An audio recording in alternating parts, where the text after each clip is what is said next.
I sit here thinking about whether irony should be considered dead in 21st century fiction, when I become aware that the well-groomed, bouffant-haired, smiling villain's head of Dr. Ben Bagley is talking to me and bidding me come through to his consulting room.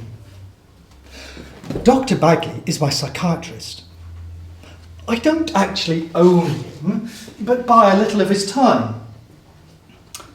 Dr. Bagley is sane, balanced, grounded, well-educated, highly experienced, and cultured smoother than a pearl.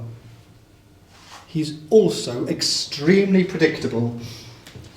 I know what he will say when I sit in the patient's seat facing his super-ego desk. He shuffles my pink file to the top of his pile, opens it, and clicks my profile onto his screen. I am seeing him because I have been diagnosed as suffering from serious long-term depression with psychotic episodes. So tell me, Geoffrey, how's it been? A silly question to ask a psychiatric patient if you think about it seriously, but one that's easy to slide back across the ultra-polished clear desk like a glass paperweight. You know, not too bad.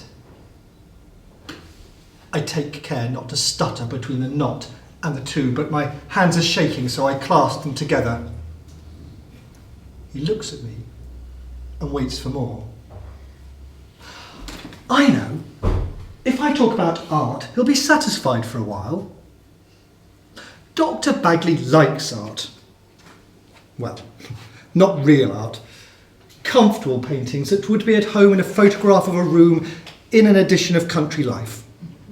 Pictures that exude pleasure, relaxation, a small amount of intellectual zest, and a greater helping of connoisseurship.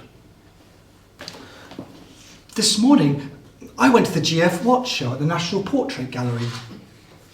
This is a lie. Ah, yes, now Watts is a most underrated artist. Talk on, Doctor, talk on. I only pay £175 for this 20-minute sessionette, but it's all in the rules of the game.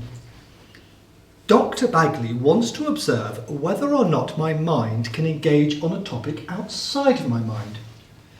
To break down weeping, confessing I'd really been to see the contemporary post-expressionist German works by George Baselitz at the White Cube would have me right back here next week with oblique references to the clinic hovering understated like the decor of his consulting room.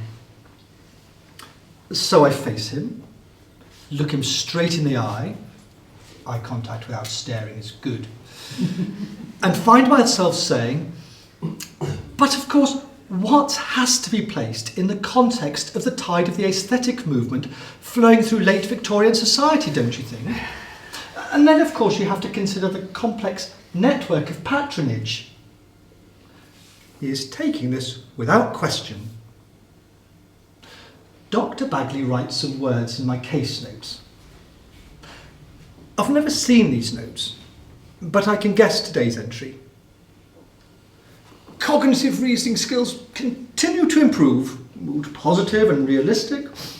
No psychotic or delusional symptoms. He doesn't know that as he is writing, I am reflecting on when the Duke of Northumberland will claim me as his natural son and make me heir to the Alnwick estate. I am rehearsing my speech to the mounted field of the first meet of the season of the De Laval Foxhounds, of which I am the newly appointed master.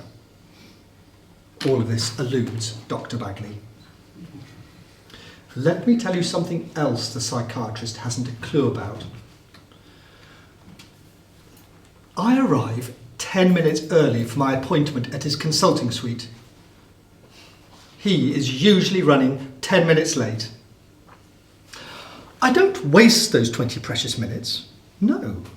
It is essential that I urinate and, if at all possible, defecate in his boutique hotel-style lavatory. I smear his hand wash liberally on my skin and baptise myself with his aroma juice. I'll then have a coffee, not from a cardboard receptacle, but from a proper china cup and saucer that will have to be washed up. After all, I'm paying top dollar for this gig. My mind is wandering. As for medication, I hear Dr. Bagley say, and I return his smile of complicity, I think we should leave things as they are. He's going to say it. He's going to say it. Come on, out with it. I'd like to see a period of real stability that we can build on. Is that all right? Fucking Aida, as the Cockney tenor put it. I've got to get out of here quick. Fine, spelt F-E-I-N-E, fucked up, insecure, neurotic and emotional. I've got to get out of here quick, or I'll slash my wrists with the Swiss Army knife I keep in my pocket, or take a fatal overdose from the cache of pills I've built up for the purpose of an exit from this world. Or both. The pills first, and then the knife. Or should I stab Dr. Bagley first? Keep up the good work, Geoffrey. I think we should meet up again in, let's see, 5 or 6 weeks' time. Make an appointment as you leave, he says, with a valedictory tone as he rises to shake my hand. Out into the streetscape of an overcast London afternoon, out into the half-light of a great metropolis, out into the street of death, Harley Street, I walk. Diagnoses ooze from the walls of buildings. Prognoses flow from the spider's web metal overdoors. 2 Arab women, faces and bodies covered, emerge from the shadows, weeping like a Picasso. Chauffeured Bentleys and Mercedes jostle for precedence outside the private consulting rooms. In front of me, a man in a sharp, lightweight suit limps down 3 steps and is ushered into a waiting car, a door open to receive him. He looks as if he's dying, his eyes already elsewhere. Even here in Harley Street, there's no hierarchy in death. As I walk south down Harley Street towards the rear entrance of John Lewis, I have to negotiate Cavendish Square and the gaping, inhaling, sucking in entrance to the Rosebery. It's not a hotel, but a psychiatric clinic, right there, bang in the middle of the West End. You wouldn't know it was there. But I do.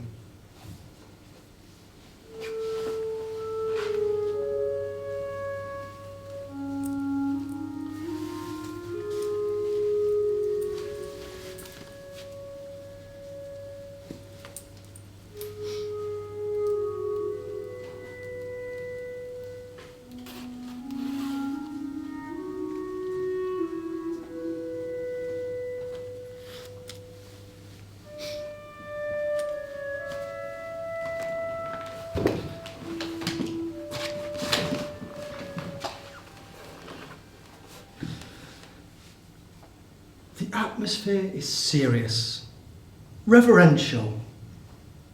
There's something church-like about the group yoga therapy sessions at the Rosebery. Late arriving, I tiptoe my way to the only space left, negotiating my way through a sea of bodies, moulded, cast and displayed by Anthony Gormley, the sculptor. The leader has been waiting for me to settle and focus my mind on the exceptionally difficult task of relaxation. Her voice is calming. Breathe in, slowly, and breathe out, slowly, deeply. Focus on your breathing, nothing else. And as you breathe out, think about your torso, and your legs, and your toes. And as you breathe out, let all that tension go Feel it drift away as you relax. As I relax, the fart positively reverberates around the room.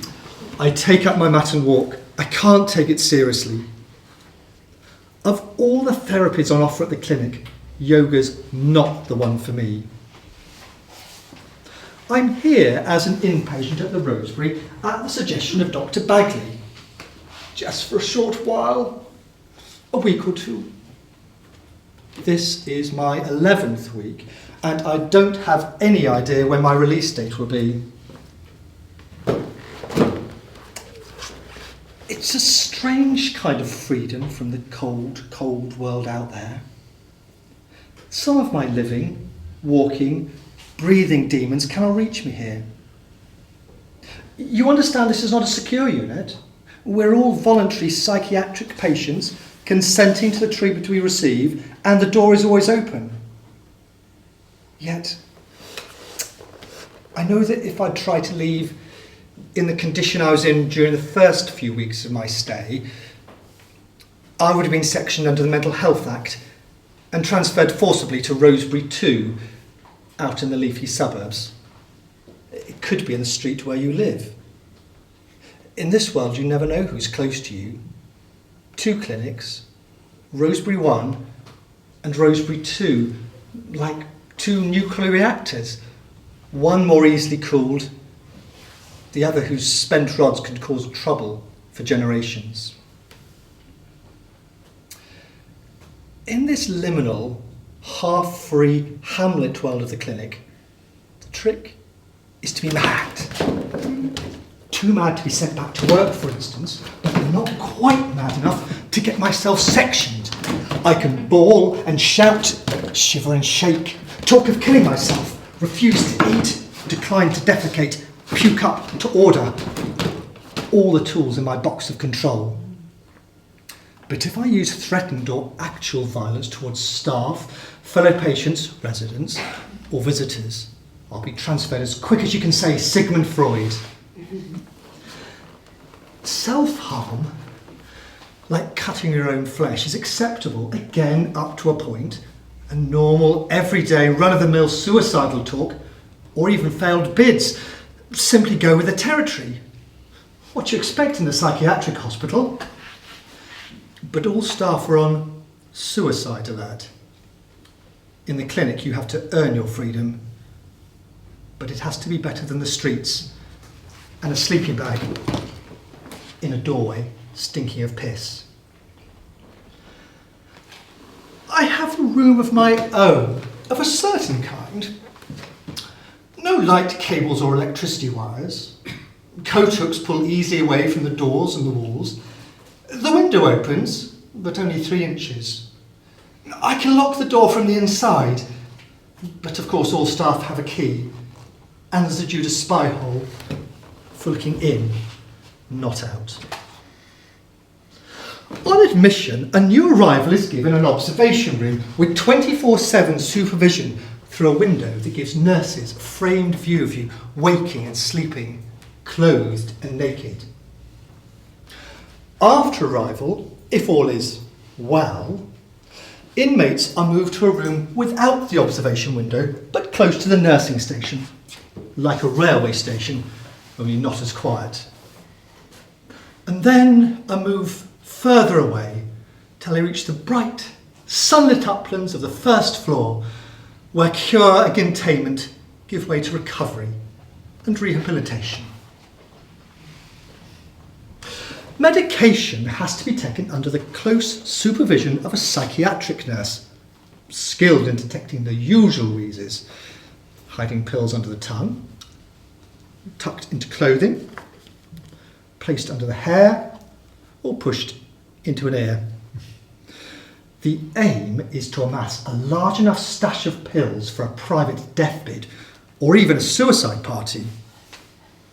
So far, I've never been invited to one, but I'm told they're dead good. The unofficial drugs trolley brings dope of several varieties, Charlie, but sadly not LSD, for which I have a particular penchant.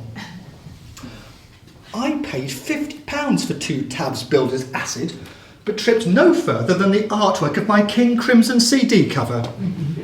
Shame.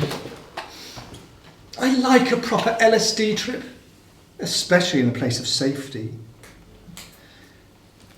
In a mental health clinic, otherwise extraordinary behaviour doesn't provoke the blinking of an eye, and it must be the safest place on earth to trip.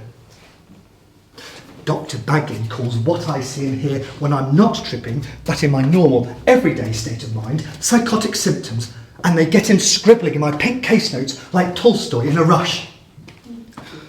These symptoms occur in psychotic episodes, which is why I'm prescribed antipsychotic drugs.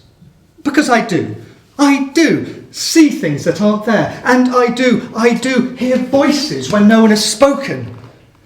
The best, no, the weirdest. Yes, the best things I ever hear are the voices of people who've killed themselves, urging me to join them, talking to me, rational and calm, just like you, but persistent. Successful suicides. It's easy. Do it. Do it now. Join us. Do it. Do it now.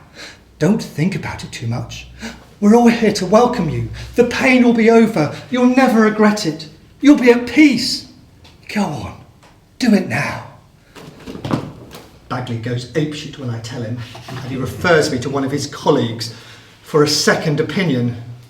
And the opinion he delivers is that the patient, me, is sliding towards full-blown schizophrenia and might benefit from urgent treatment with electroconvulsive therapy. Yes, they still do that. No way. I'll stall them for a while and pretend the voices have gone. I believe it's possible for a person to have 2 consciousnesses. One will be prominent, the other in the background, waiting its turn, like an actor in the wings, waiting for his cue to enter. I find this double perspective a little bit frightening. It's like being in a mirror and a reality at the same time, but I don't know which is reality and which is reflection. If you ask me if I want a cup of tea, I hear that, but I also hear a voice, like a radio in the background, saying something quite different, like accusing me of causing my sister's death because I didn't help her or visit her when she was so ill. I say, "Yes, please, milk, no sugar." The moment passes, and you don't know. Even Dr. Bagley can't tell. "Keep up the good work, Geoffrey," he says, with a smile that would shed the skin off a snake.